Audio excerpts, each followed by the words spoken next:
So I had a bit more ambition today, so I decided to get the Moriarty the Patriot review out today instead of tomorrow like I was saying I was going to do, and I'm really glad I did. This week's episode, which is a double-parter before after next week, we actually have to wait until spring. Originally it was supposed to be like 12 and 12 episodes, but based on the fact that episode 11 is going to be the end of part 1 until we wait for the split cour, I think this is probably the best way to do so by doing a double-parter where Moriarty and Sherlock compete to see who's going to solve the case first. Most likely, I would honestly be shocked if Moriarty wasn't behind this murder, but it would honestly be a pretty fun turn of events if he literally wasn't and just so happened to stumble upon it. But the idea that someone very close to Sherlock is now framed on the murder doesn't look good for him. Most likely he just went and saw the blood or something like that, but still, there's a lot of uncertainty with what's going to happen, but the idea of the moral dilemma that someone like Sherlock Holmes has, debating and kind of regretting his actions of not killing the man for the information because, you know, he gets this fame, he gets this glory that everyone and their mother wants to get him to solve their cases. But for him, it's never really been about solving those cases, it's about something that challenges his mind. And something you'll always hear is that those with ridiculous intellect are usually the ones who are most bored. If there's nothing to challenge their minds, they grow bored rather quickly, and honestly, they feel pretty much like their life is worthless. And for someone like Sherlock Holmes, who is all about that thrill, who knows there's a bigger mystery out there, who knows there's bigger fish to fry, he just wants someone to pick his brain. William James Moriarty, he's the exact same. He does have this vision, he does have this dream of changing the world and bringing down this rich nobility and letting the common folks rise up. But he too grows bored when nothing challenges him and nothing really gives him a run for his money. So that conversation where they sit together and someone like Sherlock Holmes is just so happy to see the young professor and he's picking his brain saying, "What do you think?" And he's picking his brain right back, giving him a dilemma, throwing of his name in his face saying, "I believe you're the one behind this. I believe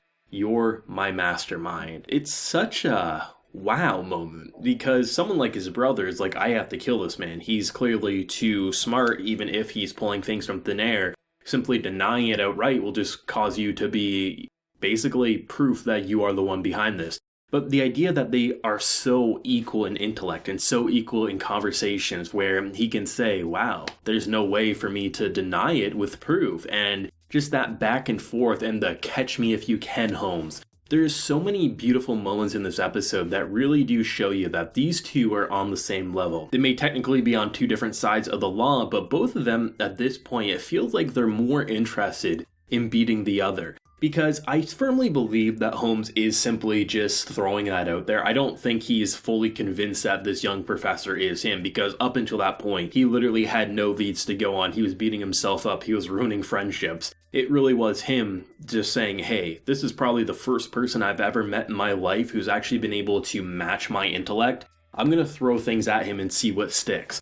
And the idea of them like slowly probably building this almost friendship, it feels like, where they probably are going to meet up from time to time and have these conversations. And the longer they are friends, the longer they're going to realize that both are the enemy to the other. But they're never going to be the type of person, like Sherlock Holmes will never be the person who will go up to the top of the chain of the police force and say, oh, I believe William James Moriarty is behind this. No, he's going to solve it himself. And the more murders, the more things that happen, the better of the thrill it is for him. Like, just look at how he responds to the murder and then immediately challenges this man to solve the case first. The police are like, what are you saying? This is not a game. This is a crime.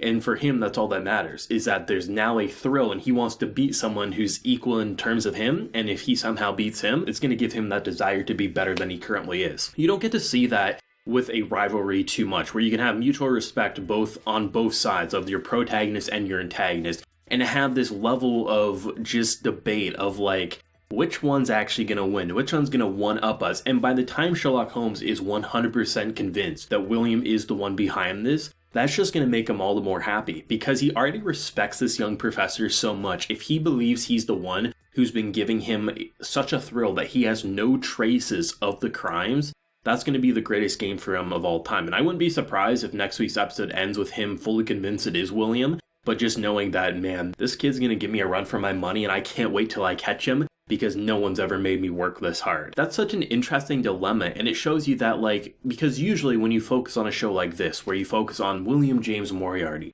the person killing, oh, killing is wrong, this and that, oh, in comes Sherlock Holmes, he's this righteous guy who's gonna do no wrong. And he, instead of being the one solving crimes for the good of man, he's solving crimes because it's fun. He solves crimes not because he wants his thanks or reward, he wants something to challenge his brain.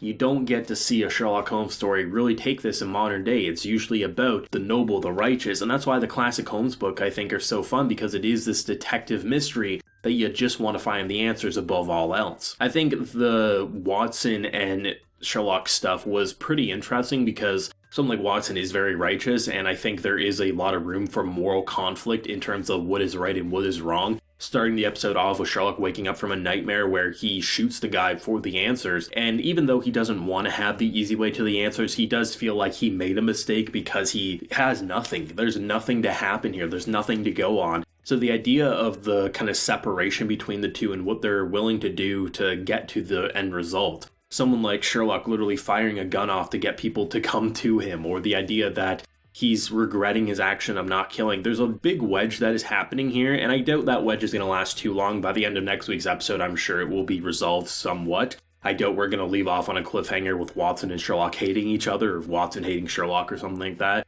So there's a lot of room for it, but I think they did a great job at really establishing who Sherlock is at this point in time. The idea that they are both the same, just with different ideas of that challenge. One committing the crimes to bring about a change, but at this point is now more interested in challenging someone like Sherlock, where Sherlock really doesn't give a shit about solving the crimes. It's more about trying to beat someone who's equal to himself. And that's such a fascinating dilemma and conflict that really you don't get to see in anime too often. And that's why it's really interesting and really stands out. The voice actors hit it out of the park. I really like Sherlock's performances, especially a lot of his facial reactions. The animation did a great job as someone who's very much doubting in himself, and the reactions that he has towards those that he would normally call friends is absolutely phenomenal. I really think that Moriarty the Patriot never really had anything to prove after its first few episodes. It really did cement itself as knowing what it's doing and feeling confident in that fact. But the longer we watch and the more interactions we have with Moriarty as well as Sherlock, it really does give you this sense of relief that there's finally a new kid on the block that's rolling with the Sherlock Holmes banner, that knows what it's doing, but doing things fresh and exciting, and really giving you these questions and conflicts that you just don't get to see. It feels so amazing to know that when we walk into spring of next year and we get to see the second cour of Moriarty the Patriot, it's going to be nothing but phenomenal. It really feels that way, because at that point they're probably both going to know of the other and their true identity, but not have a definitive proof, and are going to continue to be this cat and mouse chase. Moriarty laying out these perfect crimes with no trace of evidence, and Sherlock trying to find that breadcrumb that no one else can see. It's going to be a constant back and forth, and whenever they eventually do meet face to face knowing the other's identity, that's going to be one of the best interactions probably in anime history if we get to see it, if not manga history. Let me know your thoughts and feelings on this incredible episode down below, your favorite moment, and where do you think it might go next week. If you enjoyed the video, of course, leave a like, share your support, and hit that subscribe button if you happen to be new around here. So until next time, everyone, please take care and have a good one.